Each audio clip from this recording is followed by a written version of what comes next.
Hello guys, क्या हाल चाल। और आज हम लोग शुरू करने वाले हैं क्लास 12 का तीसरा चैप्टर, यानी कि आज हम लोग पढ़ने वाले हैं मैग्नेटिक इफेक्ट ऑफ करंट। ठीक है, इसको हिंदी से बोलते हैं विद्युत धारा का चुंबकीय प्रभाव। ठीक है, तो अब हेडिंग कीजिए, तीसरा चैप्टर क्या है? मैग्नेटिक इफेक्ट ऑफ करंट, जिसको हिंदी से क्या बोलते हैं? विद्युत धारा का चुंबकीय प्रभाव। और आज हम लोग इसमें पढ़ेंगे कॉन्सेप्ट ऑफ मैग्नेटिक फील्ड के बारे में और बायोट-सेवार्ट लॉ के बारे में। ठीक है, क्वेश्चन कैसे पूछता है आपके स्क्रीन पे लिखा है। तो चलिए शुरू करते हैं और ध्यान से समझते हैं कि बायोट-सेवार्ट लॉ होता क्या है। ठीक है, चलो।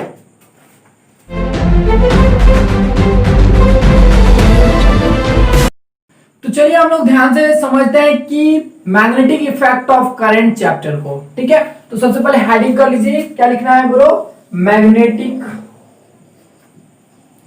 Effect of current.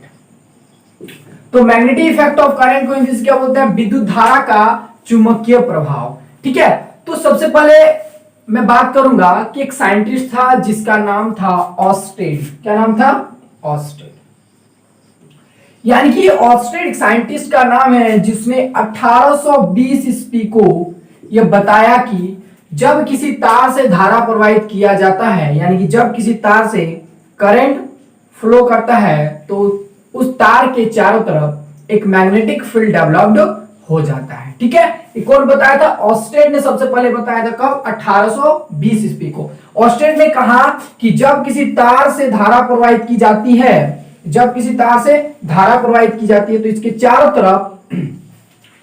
चारों तरफ चुंबकीय क्षेत्र का मतलब मैग्नेटिक फील्ड डेवलप्ड हो जाता है। अब हम लोग समझेंगे कि चुंबकीय क्षेत्र का दिशा क्या होगा, इसका डायरेक्शन कैसे होता है। ठीक है, तो देखो ध्यान से समझना है कि जब किसी तार से धारा प्रवाहित की जाती है, तो इसके चारों तरफ क्या होता है? मैग्नेटिक फील्ड डेवलप्ड हो जाता है, यानी कि चुंबकीय क्षेत्र उत्पन्न हो जाता है। अब समझेंगे कि कैसे चुंबकीय क्षेत्र उत्पन्न होगा, उसका दिशा क्या होगा, ध्यान समझना, उसका डायरेक्शन क्या होगा, हम लोग पूरी तरह समझेंगे। मान लो ये एक धारावाही तार है। धारावाही तार का मतलब जिससे धारा प्रवाहित हो रहा है, जिससे करंट फ्लो कर रहा है, ऐसा एक तार है। ठीक है, तो इस तार से सपोज करो कि नीचे से ऊपर की ओर धारा प्रवाहित हो रहा है, तो हम अपने राइट हैंड को इस प्रकार पकड़ेंगे कि अंगूठा धारा की दिशा को बताएगा। अंगूठा क्या करेगा? धारा की दिशा को बताएगा। तो मुड़ी हुई अंगुलियां चुंबकीय क्षेत्र बी की दिशा को बताता है। अब देखो ध्यान से समझो बात को कि मान लो इससे नीचे से ऊपर की ओर धारा प्रवाहित हो रहा है, हम अपने राइट हैंड को ऐसे रखेंगे कि अंगूठा धारा की दिशा को बताएगा, तो मुड़ी हुई अंगुलियां चुंबकीय क्षेत्र बी की दिशा को बताता है। यानी कि इस तार से के चारों तरफ चुंबकीय क्षेत्र कुछ ऐसे उत्पन्न होगा। बात समझ में? कुछ ऐसे। देखो ध्यान से समझो एक बार और। ठीक है, हम अपने राइट हैंड को ऐसे पकड़ेंगे कि अंगूठा क्या कर रहा है बोलो? धारा की दिशा को बताता है। मैंने अभी बताया कि इस कंडक्टर से जो है, इस तार से धारा नीचे से ऊपर की ओर धारा प्रवाहित हो रहा है, तो हम अपने राइट हैंड को इस प्रकार पकड़ेंगे कि अंगूठा धारा की दिशा को बताएगा, तो मुड़ी हुई अंगुलियां चुंबकीय क्षेत्र बी की दिशा को बताएगा, यानी कि चुंबकीय क्षेत्र बी की दिशा कुछ ऐसे होगा, मतलब इस तार से। ठीक है, जैसे यहां पे समझते हैं, मान लो इस तार से नीचे से ऊपर की ओर धारा प्रवाहित हो रहा है। ठीक है, तो इसके चारों तरफ चुंबकीय क्षेत्र मैग्नेटिक फील्ड कैसे डेवलप होगा? हम अपने राइट हैंड को इस प्रकार रखेंगे कि अंगूठा धारा की दिशा को बताएगा, तो मुड़ी हुई अंगुलियां ऐसे है, तो यानी कि चुंबकीय क्षेत्र बी की दिशा कुछ ऐसे होगा। यानी चुंबकीय क्षेत्र बी की दिशा इस तार के चारों तरफ कुछ ऐसे उत्पन्न होती है, इस डायरेक्शन में। बात समझ में आ गया? चलो अब मान लो यहीं पे एक बात करते हैं। मान लो एक तार और है जिसमें धारा ऊपर से नीचे की ओर धारा प्रवाहित हो रहा है। तो जब धारा ऊपर से नीचे की ओर धारा प्रवाहित होगा तो क्या होगा बोलो? हम अपने राइट हैंड को इस प्रकार रखेंगे कि अंगूठा धारा की दिशा को बताएगा। अंगूठा ऐसे रखें, राइट हैंड को ऐसे पकड़े हैं, तो अंगूठा क्या होगा? धारा की दिशा को बताएगा, ऊपर से नीचे की ओर धारा प्रवाहित हो रहा है, तो मुड़ी हुई अंगुलियां ऐसे हैं इस बार, तो चुंबकीय क्षेत्र बी की दिशा अब ऐसे होगा। यानी कि इस तार के चारों तरफ चुंबकीय क्षेत्र जो डेवलप्ड होगा, यानी मैग्नेटिक फील्ड जो होगा कुछ ऐसे होगा। बात समझ में आ रहा है? गुड, ऐसे होगा। यानी कि इस तार के चारों तरफ मैग्नेटिक फील्ड कुछ ऐसे डेवलप्ड होता है। बात समझ में आ गया? तो इस तार के चारों तरफ जो मैग्नेटिक फील्ड होगा उस तार के चारों तरफ चुंबकीय क्षेत्र ऐसे उत्पन्न होगा, यानी कि इसका डायरेक्शन हो जाएगा ऐसे। बात समझ में आ रहा है? ऐसे होगा। अब देखो ध्यान से समझो, मैंने अभी बात किया क्या, चुंबकीय बल रेखाओं के बारे में। चुंबकीय बल रेखाओं का मतलब होता है मैग्नेटिक लाइंस ऑफ फोर्स। क्या होता है बोलो? Magnetic lines of force. जिस तरह मान लो सपोज दैट कि यहाँ पे एक चुंबक है और इस चुंबक का ये रहा, ये है नॉर्थ पोल है और ये है साउथ पोल है। तो जैसे हम लोग इलेक्ट्रोस्टैटिक में बात किए थे कि पॉजिटिव चार्ज से इलेक्ट्रिक लाइंस ऑफ फोर्स निकलकर नेगेटिव में जाके खत्म हो जाती है, उसी तरह यहां पर बात करेंगे कि इसमें क्या होगा, यानी कि अगर ये मैग्नेट है तो इसके चारों तरफ होगा मैग्नेटिक लाइंस ऑफ फोर्स होगा, और मैग्नेटिक लाइंस ऑफ फोर्स जितना ज्यादा होगा मैग्नेटिक फील्ड उतना अधिक स्ट्रांग होता है। लेकिन इसमें ध्यान देने वाली बात यह है कि चुंबकीय बल रेखाएं यानी कि मैग्नेटिक लाइंस ऑफ फोर्स हमेशा नॉर्थ पोल से निकलकर साउथ पोल में जाती है और फिर साउथ पोल से नॉर्थ पोल की ओर आती है। इसका मतलब है कि चुंबकीय बल रेखाओं की दिशा जो है वो नॉर्थ पोल से साउथ पोल की ओर होती है, और चुंबक के अंदर क्या साउथ पोल से नॉर्थ पोल की ओर होती है चुंबकीय बल रेखाओं की दिशा, यानी कि मैग्नेटिक लाइंस ऑफ फोर्स का डायरेक्शन। ठीक है, तो इस चुंबक के चारों तरफ कुछ ऐसे चुंबकीय क्षेत्र उत्पन्न होगा। ठीक है, चलो ऐसे होगा, यानी कि और मैं दिखा रहा हूं, बोलो नॉर्थ पोल से निकलकर कहां जाएगा, साउथ पोल में जाएगा, और चुंबक के अंदर साउथ पोल से नॉर्थ पोल की ओर। ठीक है, यानी कि इस चुंबक के चारों तरफ चुंबकीय बल रेखाएं कुछ ऐसा होगा, और इस चुंबक के कारण चारों तरफ जो मैग्नेटिक फील्ड होगा वो मैग्नेटिक फील्ड कुछ ऐसे डेवलप्ड होता है। मैग्नेटिक फील्ड कैसे बोलेंगे, मैग्नेटिक फील्ड क्या है, चुंबकीय क्षेत्र क्या है, तो बोलेंगे किसी चुंबक के चारों ओर का वह क्षेत्र जहां तक इसके प्रवाह का अनुभव किया जा सके उसे चुंबकीय क्षेत्र कहेंगे। जैसे फॉर एग्जांपल के लिए मान लो कि यहां पर एक दूसरा मैग्नेट रखा गया है, तो इस चुंबक के कारण इस पर कोई फोर्स नहीं लग रहा है, इस पर कोई बल अनुभव नहीं कर रहा है, तो यहां पर बोलेंगे मैग्नेटिक फील्ड नहीं है। लेकिन जैसे यहां पर रखेंगे तो मैग्नेट के कारण इस पर कुछ ना कुछ बल अनुभव करने लगेगा, तो इसका मतलब बोलेंगे यहां पर मैग्नेटिक फील्ड है। तो इसको सिंपल सा भाषा में ऐसे ही बोलते हैं कि किसी चुंबक के चारों ओर का वह क्षेत्र जहां तक इसके प्रवाह का अनुभव किया जा सके उसे चुंबकीय क्षेत्र कहते हैं। बात समझ में आया? अब देखो ध्यान से समझो, एक बात को मैं समझाऊंगा। तो मैग्नेटिक फील्ड में मैंने अभी जस्ट बात किया कि यदि किसी तार से धारा प्रवाहित की जाती है तो उसके चारों तरफ क्या होता है बोलो, मैग्नेटिक फील्ड यानी कि चुंबकीय क्षेत्र प्रोड्यूस हो जाता है, और चुंबकीय क्षेत्र में यूनिट नॉर्थ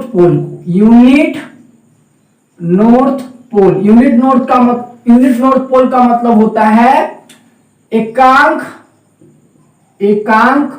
उत्तरी ध्रुव।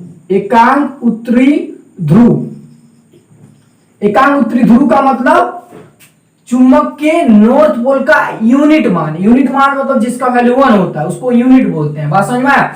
तो चुंबकीय क्षेत्र में एकांक उत्तरी ध्रुव को रखे जाने पर उस पर जो बल लगता है उसे चुंबकीय तीव्रता, चुंबकीय फ्लक्स घनत्व, चुंबकीय क्षेत्र या फिर चुंबकीय प्रेरण भी कहते हैं। ध्यान समझना कि चुंबकीय क्षेत्र में एकांक उत्तरी ध्रुव पर यानी कि यूनिट नॉर्थ पोल पर लगने वाले बल को चुंबकीय तीव्रता, चुंबकीय बल, चुंबकीय क्षेत्र, चुंबकीय फ्लक्स घनत्व कहा जाता है। जैसे फॉर एग्जांपल के लिए बात करते हैं, यहाँ पे मान लो कि ये चुंबकीय क्षेत्र है, इस तार से जब धारा ऊपर से नीचे की ओर धारा प्रवाहित हो रहा है तो इसके चारों तरफ चुंबकीय क्षेत्र कुछ ऐसे उत्पन्न हो रहा है। अब चुंबकीय क्षेत्र के किसी बिंदु पर यहाँ पर मान लेते हैं कि यहाँ पर अगर एकांक उत्तरी ध्रुव को रखा जाए तो इस बिंदु पर लगने वाले बल को इस बिंदु की चुंबकीय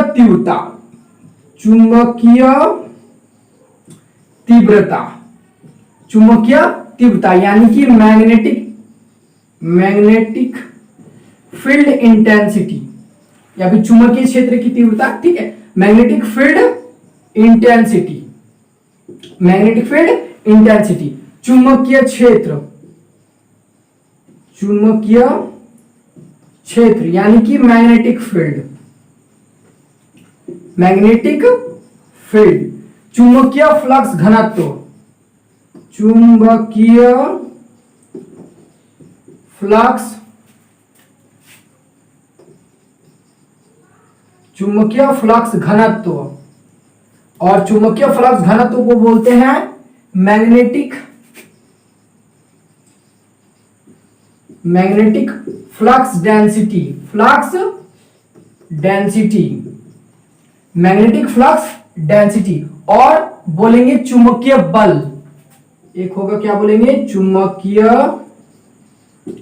बल को, चुंबकीय बल यानी कि मैग्नेटिक फोर्स, ठीक है। तो चुंबकीय बल को वेक्टर बी से रिप्रेजेंट किया जाता है, वेक्टर बी से रिप्रेजेंट किया जाता है। बात समझ में आया? ध्यान समझना, एक बार और मैं बताऊंगा कि चुंबकीय क्षेत्र के किसी बिंदु पर एकांक उत्तरी ध्रुव को रखने पर उस पर लगने वाले बल को चुंबकीय तीव्रता, चुंबकीय क्षेत्र, चुंबकीय फ्लक्स घनत्व या फिर चुंबकीय बल कहते हैं, और इसे वेक्टर बी द्वारा सूचित किया जाता है, ठीक है। तो बी का डायरेक्शन क्या होगा?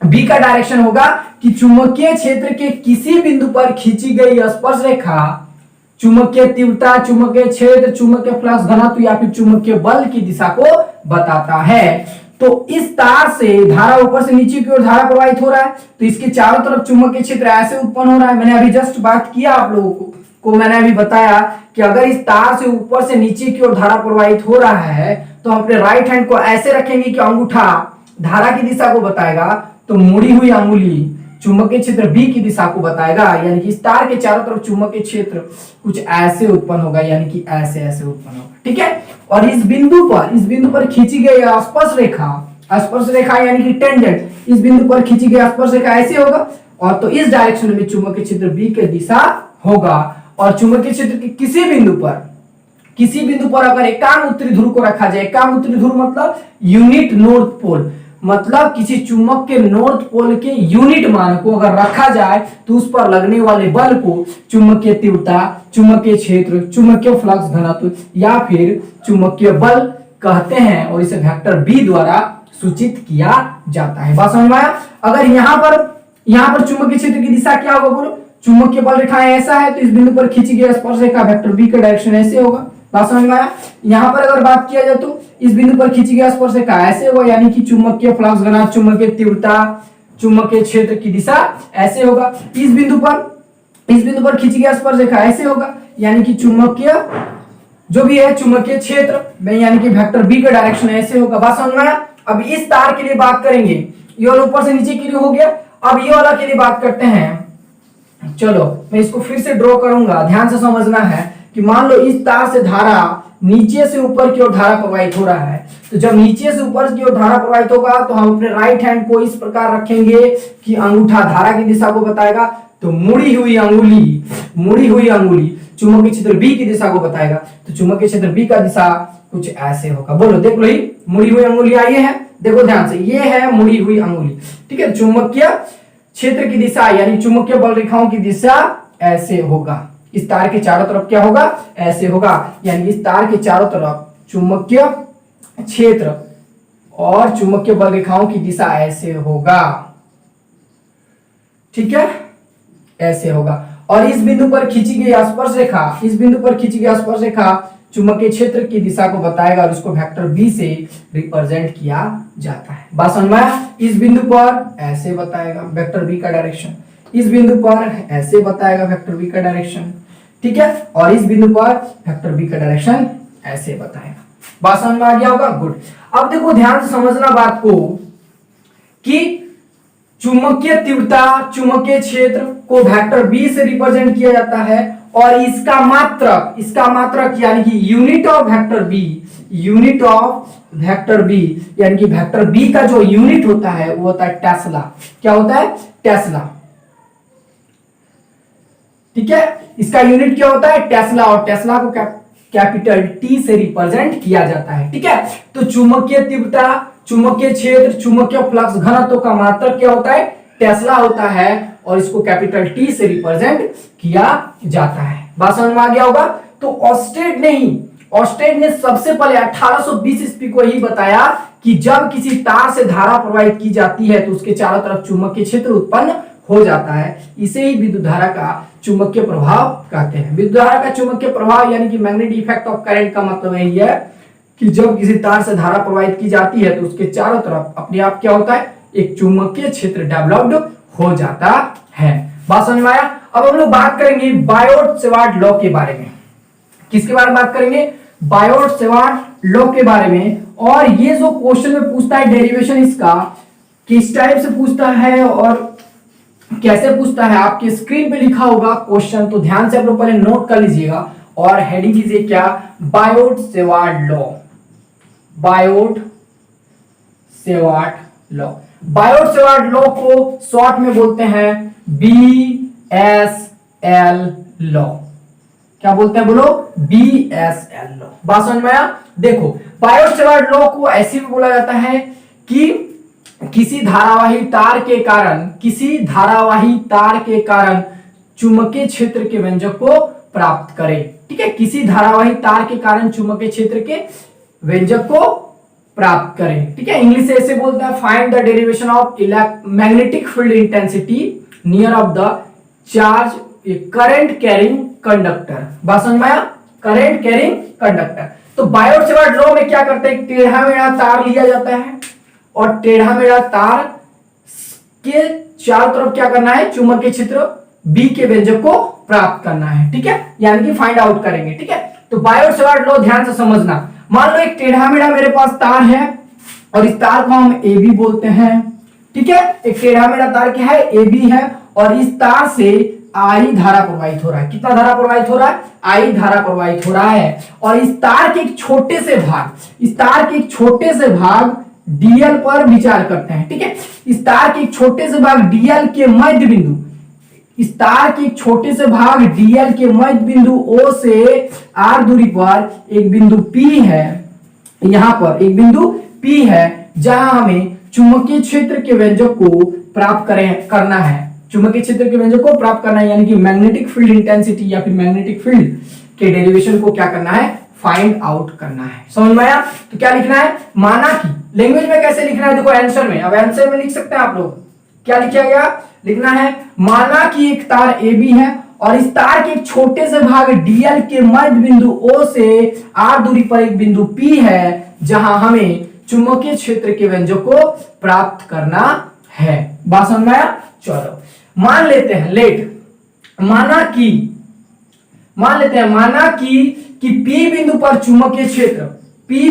चुंबकीय क्षेत्र जो है कितना है, DB है। P बिंदु का चुंबकीय क्षेत्र क्या है, DB है। तब बायोट-सेवार्ट के नियम के अनुसार लिखो, तब बायोट-सेवार्ट के नियम के अनुसार यानी कि BSL लॉ के अनुसार,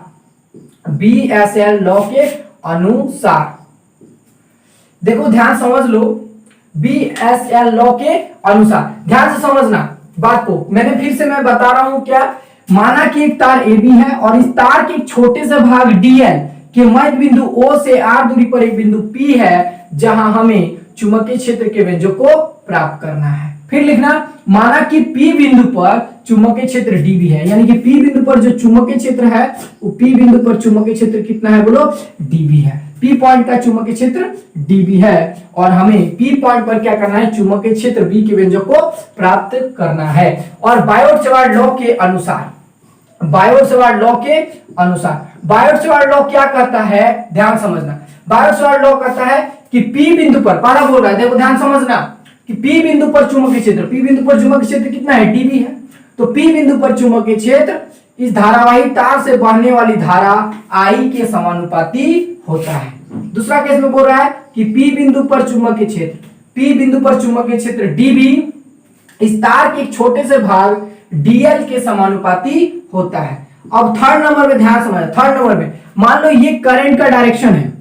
ठीक है, ये क्या है, करंट का डायरेक्शन है और करंट का डायरेक्शन और चुंबकीय क्षेत्र DB के बीच का एंगल कितना है, थीटा है। ठीक है, तो बोला कि P बिंदु पर चुंबकीय क्षेत्र, तो P बिंदु पर चुंबकीय क्षेत्र कितना है, DB है। तो P बिंदु पर चुंबकीय क्षेत्र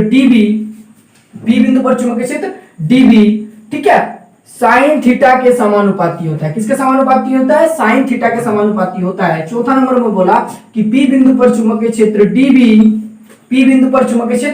DB, ठीक है, इस धारावाही तार के एक छोटे से भाग DL के मध्य बिंदु O और चुंबकीय क्षेत्र चुंबकीय क्षेत्र P बिंदु पर चुंबकीय क्षेत्र के बीच की दूरी कितना है, r है, तो बीच की दूरी r के वर्ग के व्युत्क्रमानुपाती होता है, यानी कि dv is directly proportional to 1/r²। यही बायोट-सवार्ट लॉ ने बताया। मैं एक बार और बता रहा हूं, dv क्या है, देखो dv है p बिंदु पर चुंबकीय क्षेत्र, तो p बिंदु पर चुंबकीय क्षेत्र dv इस धारावाही तार से बहने वाली धारा I के समानुपाती होता है। P बिंदु पर चुंबकीय क्षेत्र dB इस धारावाही तार के एक छोटे से भाग dl के समानुपाती होता है, sin थीटा के समानुपाती होता है, और धारावाही तार के एक छोटे से भाग dl के मध्य बिंदु O से P बिंदु पर चुंबकीय क्षेत्र के बीच की दूरी के वर्ग के व्युत्क्रमानुपाती होता है, यानी कि 1/r²। बात समझ में आया? तो ऐसे भी बोल सकते हैं dB is directly proportional to current, dB is directly proportional to dl, dB is directly proportional to sin theta, dB is directly proportional to 1/r²।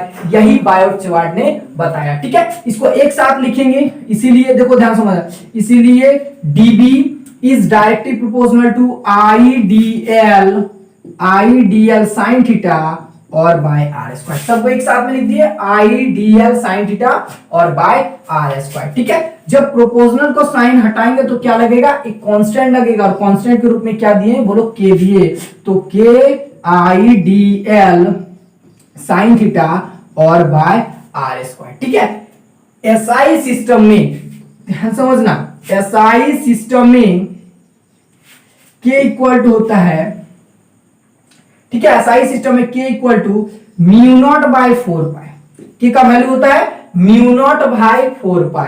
ठीक है, μ0 को ध्यान समझना, यहां पे मैं लिख दे रहा हूं, μ0 को निर्वात की चुंबकशीलता कहते हैं, μ0 को निर्वात की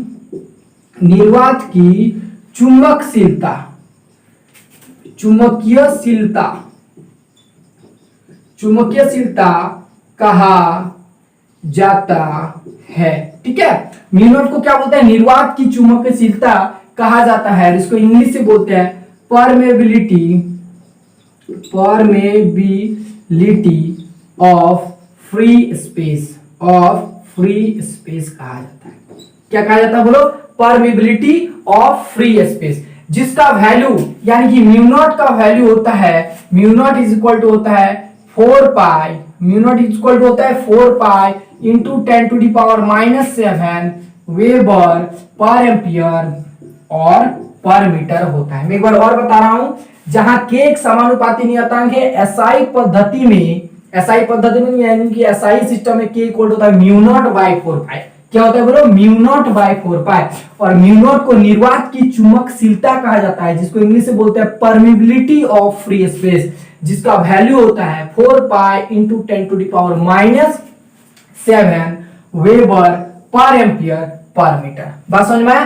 तब देन dB निकालना, तो dB इक्वल टू कितना हो जाएगा, बोलो, dB इक्वल टू k का वैल्यू डाल देंगे, यानी कि μ0/4π idl sin थीटा और बाय r²। यही है बायोट-सवार्ट का नाम, this is called BSL law. बात समझ में आया? तो मेरे पास BSL लॉ कितना आया, ध्यान समझना है, तो BSL लॉ आया मेरा dB is equal to μ0/4π idl sin theta और बाय r²। ये जो है BSL लॉ है, यानी कि बायोट-सवार्ट लॉ। बात समझ में आया? तो यह है बायोट-सवार्ट का लॉ, इसी को हम वेक्टर फॉर्म में लिखेंगे, इन वेक्टर फॉर्म, इसी को वेक्टर फॉर्म में कन्वर्ट करते हैं। तो देखो, तो वेक्टर b ऐसे लिखेंगे, sorry, dB is equal to μ0/4π, ठीक है, idl sin थीटा और बाय r², और इसको क्या करते हैं, ऊपर नीचे r से मल्टीप्लाई कर देते हैं, तब कितना हो जाएगा, बोलो, dB इक्वल टू μ0/4π, ठीक है, idl sin थीटा और बाय r², और नीचे हो जाएगा r का पावर क्यूब। अब इसको वेक्टर फॉर्म में लिखते हैं, देखो, vector dV is equal to हो जाएगा μ0/4π, क्या है, कांस्टेंट है, I भी क्या होगा, I एक स्केलर क्वांटिटी है। अब देखो यहाँ पे ध्यान से देखना, यहाँ पे सॉरी, यहाँ पे r होगा। अब देखो यहाँ पे इसको ऐसे लिख सकते हैं, देखो dl, क्या लिख सकते हैं, dl r और sin थीटा और बाई कितना हो जाएगा, आर क्यू हो जाएगा। इसको वेक्टर फॉर्म में लिखो बढ़िया से, तो vector dv is equal to हो जाएगा mu naught by 4 pi, vector dv is equal to mu naught by 4 pi. अब देखो यहाँ पे dl r और sin थीटा, तो हो जाएगा इसको क्रॉस मल्टीप्लाई, इन दोनों के बीच में क्या हो जाएगा, cross multiply, vector dl cross vector r और बाय आर क्यू, यही होता है vector form of Biot-Savart law. ध्यान से समझना बात को, क्या मैं बता रहा हूं। यहां पे देखो वेक्टर डीएल क्रॉस क्यों लगा, क्योंकि हम लोग जानते हैं vector A cross vector B is equal to होता है ए बी साइन थीटा। तो ये वाला टर्म में यानी कि साइन थीटा है, तो इन दोनों के बीच में यानी कि डीएल और आर के बीच में क्या होगा, क्रॉस मल्टीप्लिकेशन होगा। बात समझ में आया, यानी कि DL vector DL cross vector R होगा, यही है बायोट-सेवर्ट लॉ का वेक्टर फॉर्म। बात समझ में आया। अब हम लोग बात करेंगे कि डीबी का डायरेक्शन, यानी टी पॉइंट पर डीबी का जो भी फॉर्मूला आया, कितना आया बोलो, डीबी इक्वल टू आया mu naught by 4 pi I DL, sorry mu naught by 4 pi I DL sin theta by R square, यही है बायोट-सेवर्ट लॉ। अब इसका डायरेक्शन क्या होगा, ध्यान समझना। तो डायरेक्शन क्या होगा, देखो इस तार से धारा ऐसे प्रवाहित हो रहा है, तो इस तार से धारा ऐसे प्रवाहित हो रहा है ना, इस तार से ऐसे धारा प्रवाहित, ध्यान से देखना, इस तार से ऐसे धारा प्रवाहित हो रहा है, यानी कि इस तार से धारा ऐसे प्रवाहित हो रहा है। तो हम अपने राइट हैंड को इस प्रकार रखेंगे कि अंगूठा धारा की दिशा को बताएगा, अंगूठा धारा की दिशा को बताएगा, तो मुड़ी हुई अंगुली चुंबकीय क्षेत्र बी की दिशा को बताएगा, यानी कि इस तार के चारों तरफ चुंबकीय क्षेत्र कुछ ऐसे डेवलप्ड होगा ना। अब देखो ऐसे चुंबकीय क्षेत्र डेवलप्ड होगा और चुंबकीय क्षेत्र के किसी बिंदु पर खींची गई स्पर्श रेखा, बोलो चुंबकीय क्षेत्र के किसी बिंदु पर खींची गई स्पर्श रेखा चुंबकीय क्षेत्र बी की दिशा को बताएगा, यानी कि इस बिंदु पर खींची गई स्पर्श रेखा ऐसे होगा, इस बिंदु पर खींची गई स्पर्श रेखा ऐसे होगा, इस बिंदु पर खींची गई स्पर्श रेखा ऐसे होगा और इस बिंदु पर खींची गई स्पर्श रेखा ऐसे होगा, यानी कि इस बिंदु पर खींची गई स्पर्श रेखा डीबी का डायरेक्शन ऐसे होगा, बोलो वेक्टर डीबी का डायरेक्शन ऐसे होगा। यानी कि इसको कैसे बोलेंगे कि जो डीबी का डायरेक्शन है, यानी कि वेक्टर डीबी का डायरेक्शन है वो है बोर्ड के तल के लंबवत अंदर की ओर, यानी कि इसके चारों तरफ चुंबकीय क्षेत्र जो उत्पन्न होगा कुछ ऐसे उत्पन्न होगा, बोलो, और इस बिंदु पर खींची गई स्पर्श रेखा ऐसे होगा अंदर की ओर। अरे देखो राइट हैंड यूज करना, राइट हैंड यूज करो, राइट हैंड ऐसे यूज करेंगे, ये अंगूठा है धारा की दिशा को बता रहा है, मुड़ी हुई अंगुलियां चुंबकीय क्षेत्र बी की दिशा को बताएगा, यानी इसके चारों तरफ चुंबकीय क्षेत्र की दिशा कुछ ऐसे होगा ना, यानी कि चुंबकीय क्षेत्र बी की दिशा ऐसे हो जाएगा और इसके किसी बिंदु पर खींची गई स्पर्श रेखा, यहाँ पे स्पर्श रेखा ऐसे होगा, यानी कि इस बिंदु पर खींची गई स्पर्श रेखा ऐसे होगा, तो इसको क्या बोलेंगे, बोर्ड के तल के लंबवत अंदर की ओर, यानी कि वेक्टर डीबी का जो डायरेक्शन है वो है बोर्ड के तल के लंबवत अंदर की ओर है। यही है बायोट-सेवर्ट लॉ का पूरा एक्सप्लेनेशन। ठीक है, आप लोगों को उम्मीद करता हूं आप सभी को बहुत ही अच्छे से समझ में आया होगा। आप जरूर कमेंट बॉक्स में कमेंट करके बताइए कि आपको ये टॉपिक यानी कि बायोट-सेवर्ट लॉ कैसा लगा। ठीक है, तो हम लोग मिलता है फिर से नेक्स्ट वीडियो में। Thank you very much.